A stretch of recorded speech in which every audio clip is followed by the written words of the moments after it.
My name is Vernon Bowles. I live in northeast China. I flew out of Changchun.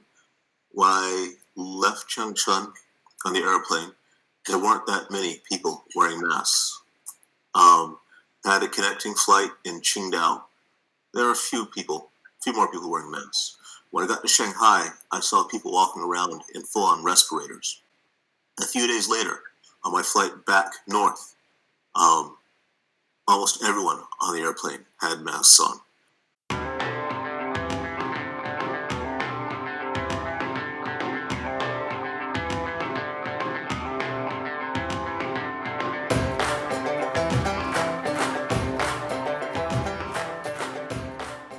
I'm Carly Hunter, and I live in Los Angeles, California. I'm fortunate to work in an industry where I'm considered essential. I work for Ace Cider, and we're an alcohol distributor, and all of the grocery stores are open. So we're out there working, and I know a lot of people lost their jobs, and it's been really stressful for them. And I'm fortunate to not have to worry about losing my job. I've got a little bit of job security with what I do. My name is Oliver Weinsheimer from Germany. On the one hand, I have my daily job, and on the other hand, I organize a Keep It True festival here in Germany.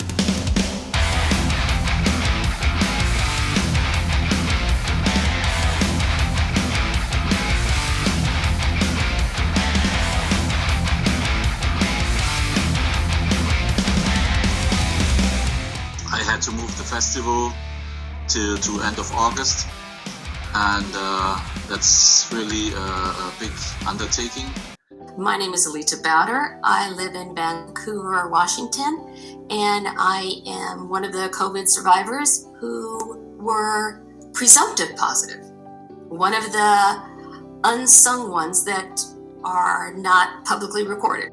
I couldn't get the facts I needed because they were still gathering them, and it was really hard to know what to do. So I'm not used to being unsure of myself, but I have gotten better at self-advocating and, getting the answers I want and calling people multiple times. So I guess it's taught me to be as aggressive in my personal life as I was as a reporter years ago. My name is Issei Hiraoka. I live in Tokyo, so a lot of same panic happened also in Tokyo. People rush to supermarket, and the medical crisis is about to happen now.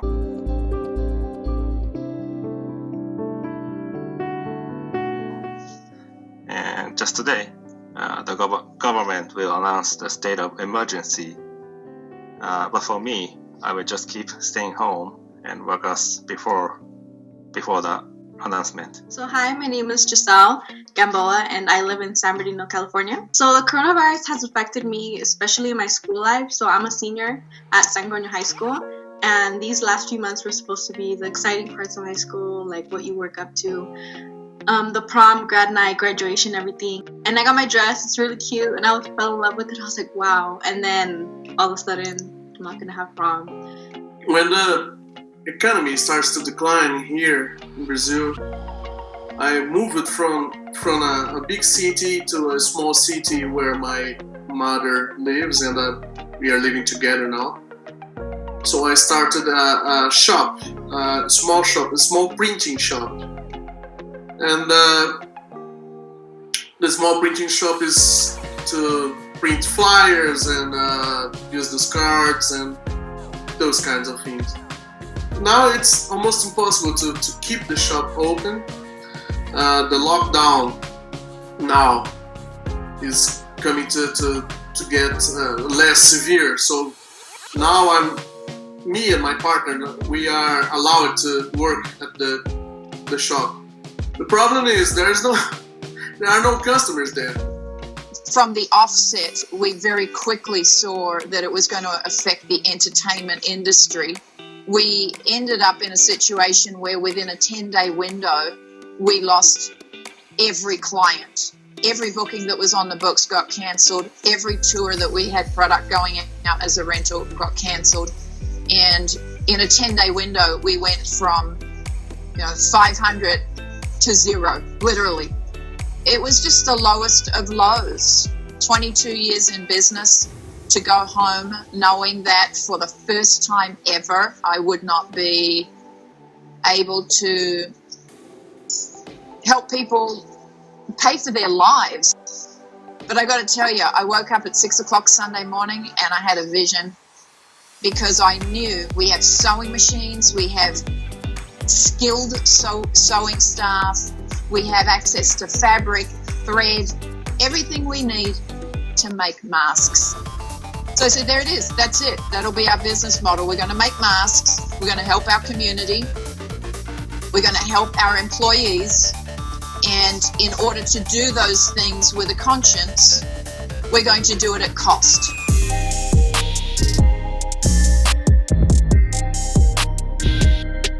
One moment, I'll just be really grateful.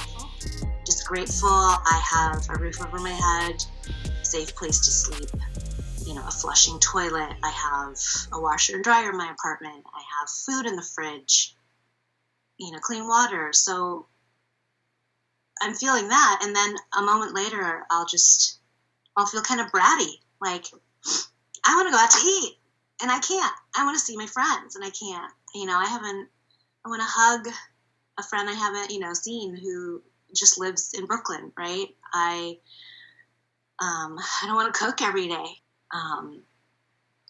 I don't know. And then I read an article the other day, and it was saying how so many of us are experiencing grief. And I think I also feel a bit of grief and disappointment over things like, my son's in 8th grade and he's not going to have an 8th grade graduation. Yeah.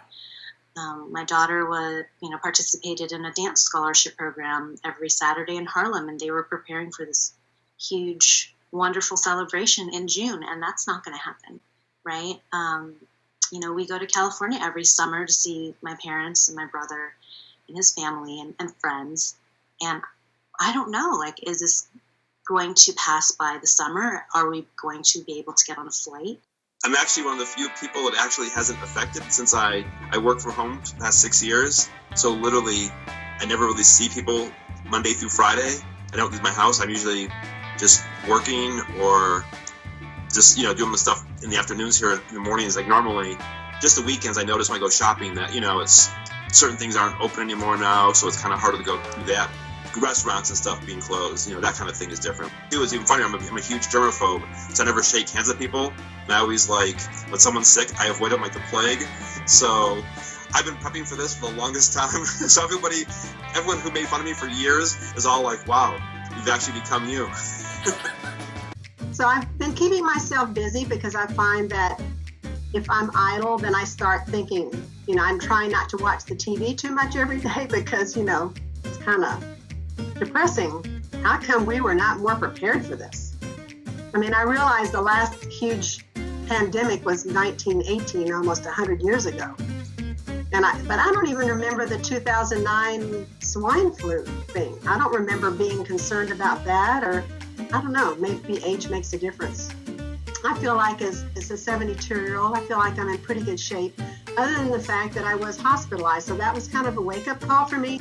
And it runs in my family. My mother had lung cancer, and so that is why I'm really concerned about this. But I'm trying to stay upbeat and exercise and just do what I can. It's really hard to work on essentially half the hours I'm used to working, and then having to be out there exposed to this, and all that. But it's affected us all that way. Financially is the biggest impact for me, and then just trying to not get sick. That would be a major factor. But I know there's people in a lot worse shape than me. They're going through a whole lot more than I am. But I'm just, like I said, fortunate enough to at least be working for a little money at the moment. In my own little personal community of the area where I work, there's a lot of restaurants there, and they all, we all try to help each other out. We're all trying to stay in business. So my name is Rochelle Munoz, and I live in Los Angeles, California. So I currently have been laid off from my current job as an office manager for HRC, Hair Restoration of California. Well, obviously, no one can go into a hair salon due to social distancing, therefore, no clients can come in. Then we can't also be close to each other. Again, social distancing, so everything was just closed. So I've been at home trying to stay busy, trying to figure out other ways to make money, trying to, just keep my mind going and also be safe be aware of what's going on.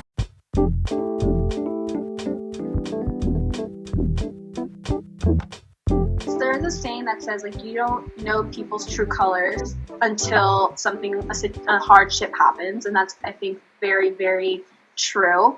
I feel like a lot of people either are very helpful, very giving and understanding and generous, and there's other people that's just about me. You know what I'm saying? It's all about themselves. So you really do see the two sides of the spectrum. Look, man, I know that, the majority of the people are, level-headed, common sense, generally good people, I mean, unfortunately, the magnified part of that is what you see on TV with all this hoarding and this crap. Anxiety and fear make people do stupid things, but even with that, there are people out there who really just want to help and really care. You may have not talked to someone in 20 years, but when they know something's happened, it's like, are you okay? And also, they're curious. If they hear you may have had it, you have people saying, what does it feel like? What is it really like? What do I really need to look at? Because they want to talk to people who have it.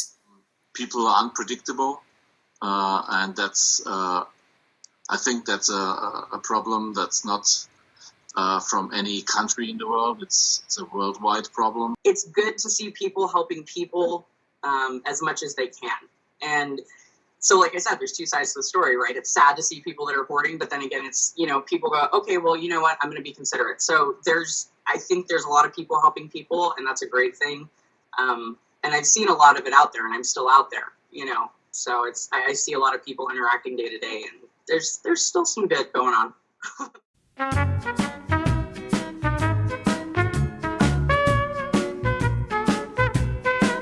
I have a really important question for you. So what is with the obsession with toilet paper? Well, it happens. So. Why do you think people are so obsessed with toilet paper? Oh, for God's sake. Yeah, this is very interesting. I've had people here ask me, what's up with the people, what's up with the people over there and the toilet tissue? I have no idea. There was no run on toilet paper here. None at all. I still haven't figured that one out, and I still can't figure out why it's still going on. I don't know. I really don't know. This thing is happening up there in North America, but not here in South America. It's funny though, that was the first thing to go out. Not like medicine, certain foods, healthy stuff. It was like toilet paper. I think the cause for it is that a few people started it and freaked out about it, and then it got spread, and people are like lemmings, They follow and follow and follow and do the things others do, and so maybe it just went this way, and it's hilarious.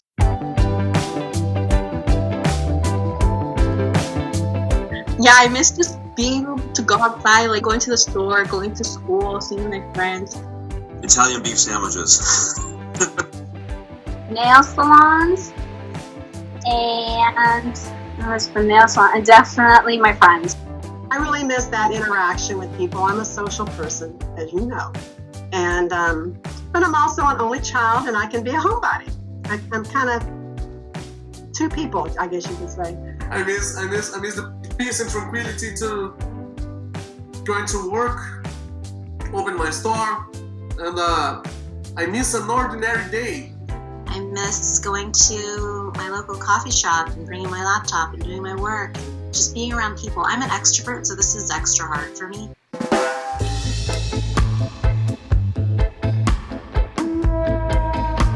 Oh, well, that's easy.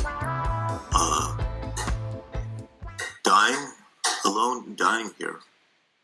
Well, it's not likely to happen now, but previously it was when everything was under lockdown, was me dying here. Losing a loved one to this is definitely I think my biggest fear, because a job, I can find a job and make things work. I feel like for me, like I try my best to be healthy and stuff, but my mom works at a supermarket and my dad's a truck driver. So they're both essential. In the big earthquake in 2011, as you know, there were a number of suicides.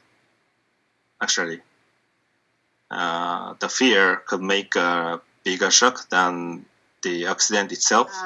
I'm really kind of worried about the economy, to tell you the truth, almost more than the virus. I mean, because we are retired, we're on fixed income.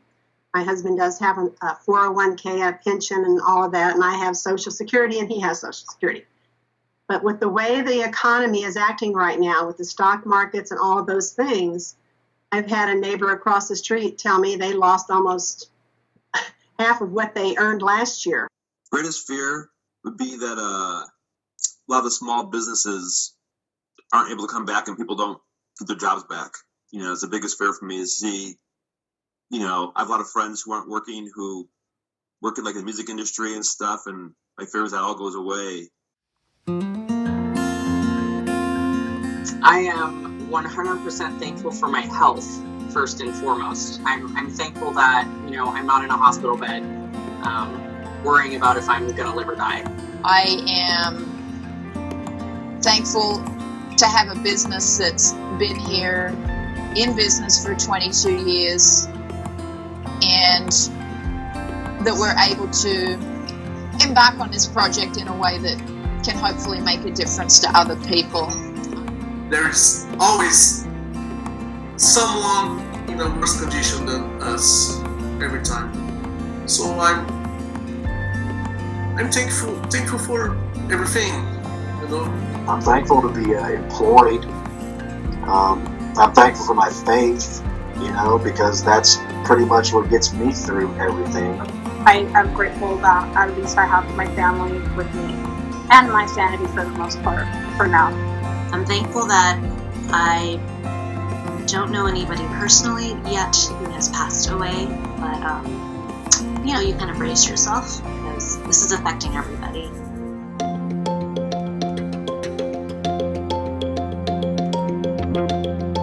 I think that a lot of us struggle with mental health on a day-to-day, COVID or not.